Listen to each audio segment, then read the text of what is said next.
Hello, I'm Shelley Rothus, and I'm a different kind of victim. Today's topic is not going to be communication like I had stated, but part 6 is going to be conditioned, normalized victimization syndrome. And that will be what this part will be about, and explaining what that is and why I came up with that. So, you're probably wondering why I didn't get to the communication part. Well, as my friend Anita knows me, is I can write something, I think I'm done, and then I come up with other stuff, and it just keeps on getting bigger and bigger. That's just how I am as a writer.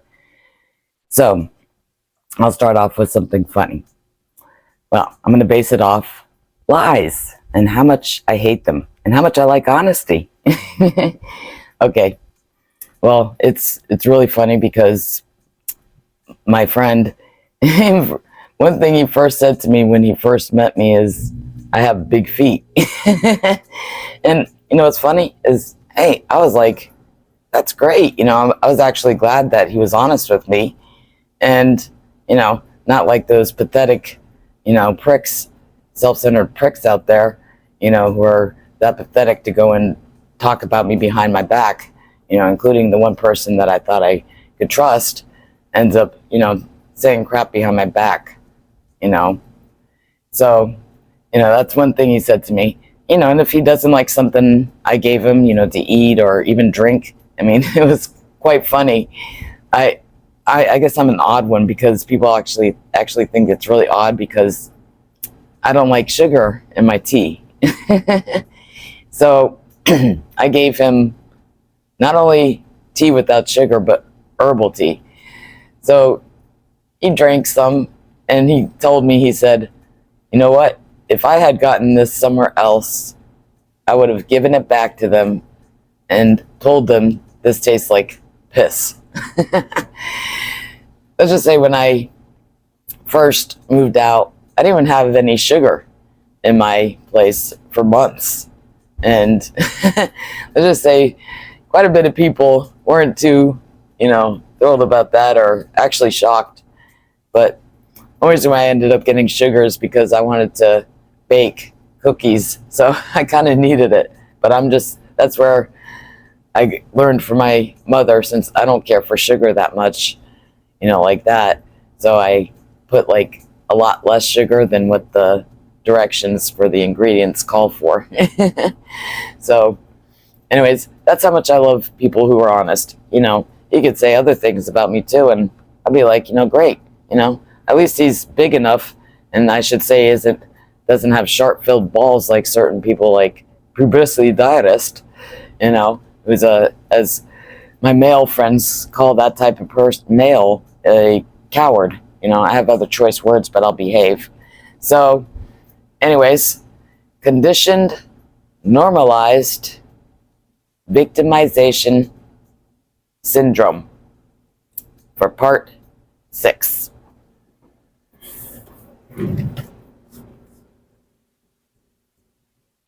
When a victim has been verbally, emotionally, and psychologically abused, they go into what is known as survival mode. I disagree with this term because when most people think of survival, they relate it to physical well-being, but not mental well-being. When the fact is that our mental well-being is as important as our physical well-being. Actually, our mental well-being is a huge factor as for whether or not one will be able to maintain a physical well-being.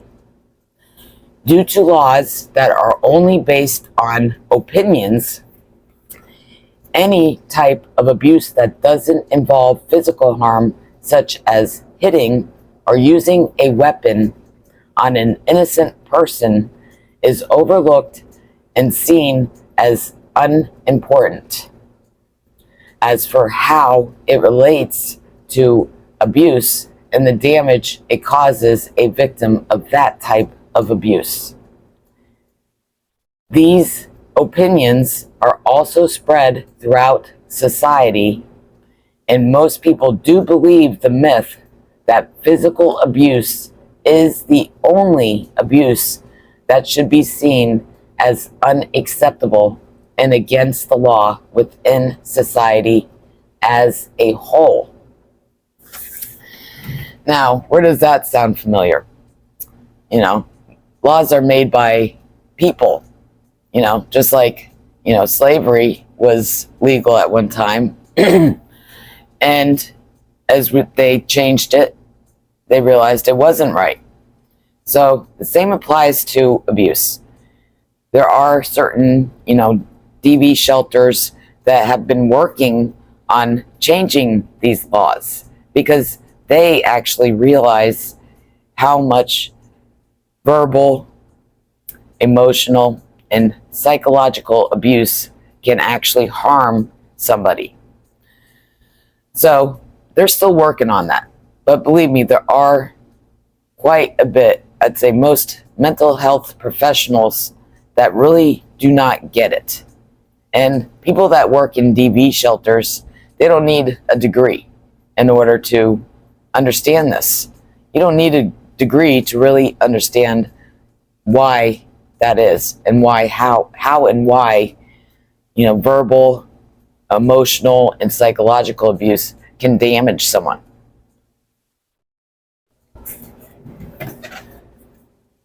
Abusers use verbal, emotional, and psychological abuse as a main tool in order to maintain power and control over their victim or victims. This is where fear versus pride is what both the victim and abusers both experience. The victim fears the consequences or punishment that their abuser or abusers contemplate as a way to cause their victim or victims extreme emotional harm, as to where the victim or victims ends up feeling helpless or even end up stuck without any hope to escape the abuse that they are enduring on a regular basis. That is very true, because even in physical abuse, it involves verbal, emotional, and psychological abuse.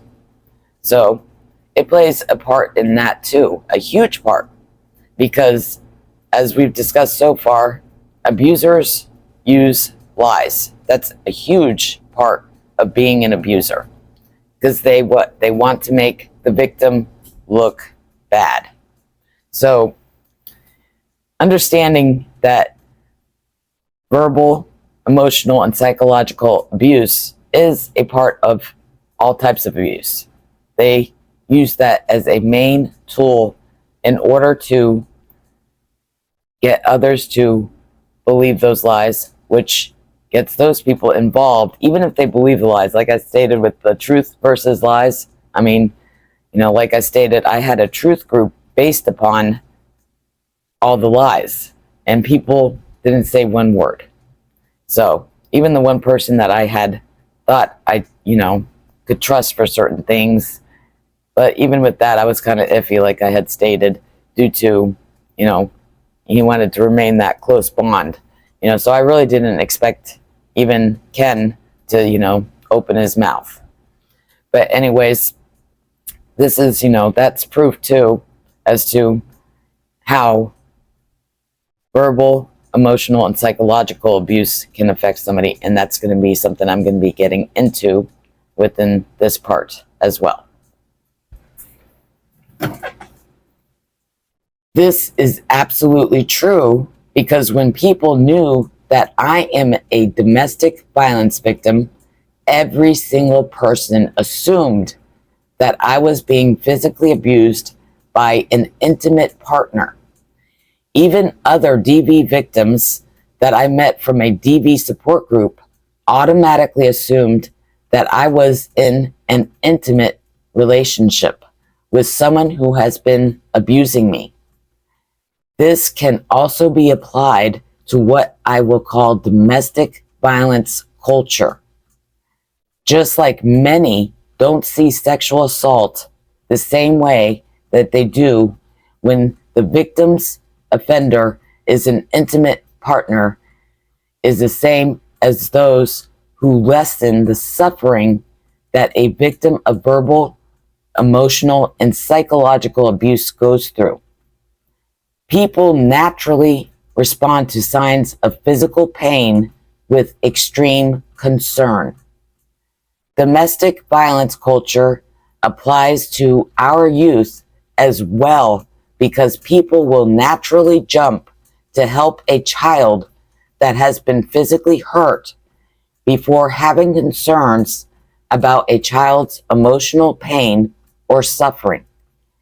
When I am asked or tell people that I have been raped more than once, their response is much more extreme than when I tell them that I have been verbally, emotionally, and psychologically abused by my parents and sister since I was a young child. When, excuse me, when I tell people that I was raped, their facial expressions and verbal responses are with extreme concern and feelings of anger, sadness, and sympathy for me. When in actuality, my rapes didn't do barely any damage compared to the enormous amount of damage from the verbal, emotional, and psychological abuse I have endured from both my parents and sister. An example to prove this is when my psychiatrist finally realized that I am being abused. I was completely honest and told him that I would rather be raped again over having to remain hostage with my 3 abusers. He looked at me in great shock and said, "Oh no, please don't say that." But it was and still is the truth, because I would rather get raped than continue being verbally, emotionally, and psychologically abused by my parents and sister. And it's still the truth, even now. I honestly say I'd rather get raped than go through what I had and continue to go through all of that. That's how torturous it was to me. Many would think that what traumatized me the most was the rapes. It's the same reaction, especially since, they're my parents, people always keep on saying, well, forgive them, and blah, blah, blah. Well, you know what? I can't forgive people that don't deserve to be forgiven. The only reason why I would consider my dad is because he's the only one I have good memories, as I've stated in other videos. But, I'm, in all fairness, I'm not going to forgive anybody that doesn't forgive me, doesn't deserve my forgiveness. I'm just not going to do it because I became a mat by doing so. Even in the relationship I had with Ken, I became a mat. And I'm going to be going over that, but it's the truth. When you become a mat, people are going to continue walking over you easily. And that just entices it. And we'll be getting to that too, as to how that is and why it's not a good thing to just forgive and just act like it didn't happen.